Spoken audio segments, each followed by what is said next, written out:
my name is Goldman. I'm the director and founder of Goldman and Associates. Our firm has a primary focus on family law issues here in Michigan. And today we continue our video series designed to educate and inform the public, so please subscribe to our channel.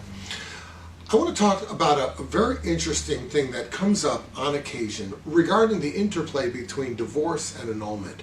The scenario might be that, let's say you have a marriage. It could be an arranged marriage from outside the country.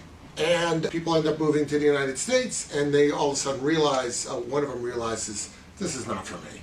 I don't like her, I don't like him, he's got a personality disorder, she's psychotic, whatever. The problem is that apparently wasn't readily noticeable during their limited courtship. Now they come to the United States, they got a problem.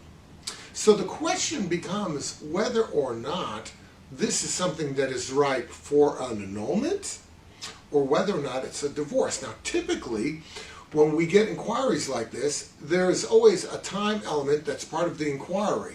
It's as if the public thinks that if I am married for less than a certain amount of time, I'm in annulment territory. And I want to tell you that is not necessarily the case. An annulment really isn't focused on the timing and duration of the marriage so much as it is focused on issues of fraud. So let me tell you what I mean by that. If you're in a situation where you are told something that is fraudulent, you're told something in order to induce you into the marriage, and then it turns out that it's not the case. Or maybe there's a fraudulent non-disclosure, something that should have been and isn't. Then the question is, does that amount to a fraud? I'll give you an example. Let's say you're planning on having a family. You tell your fiance you want to have a family. She says, great, we're having a family. Meanwhile, you get married and it turns out she can't have kids. Not only can't she have kids, she knew she couldn't have kids because she had appropriate testing before the marriage in light of your discussion. She got the results and she lied about the results and defrauded you, and therefore you married her. That might put you in the territory of an annulment. You marry someone and find out that they're homosexual, and they knew what their inclination was. They didn't tell you, you didn't know. They specifically withheld information, but now afterward you find out that now you have this problem because of that. That might put you in annulment territory. However, if you're in a relationship and you find out after a couple months, this guy, he's not your kind of guy, or you don't like this girl, she eats her peas one pea at a time, and that bugs you endlessly, or whatever it is that you're finding difficulty with, that, even if it's a short-term marriage, that is not an annulment. That's a divorce. You find out you don't get along, you find out you don't really like each other like you thought you did.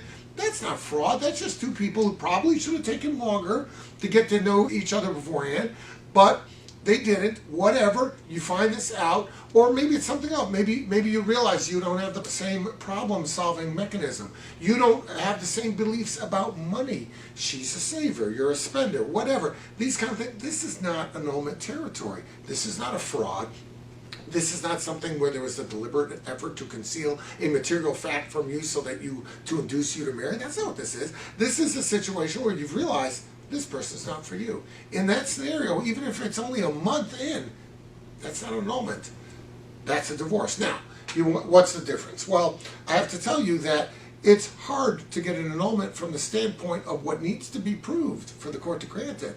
It's a lot easier in Michigan as a no-fault divorce state to get a divorce. So when you're talking about a divorce or an annulment, it's certainly easier to ask the court for a divorce, and you don't have to give any explanation why.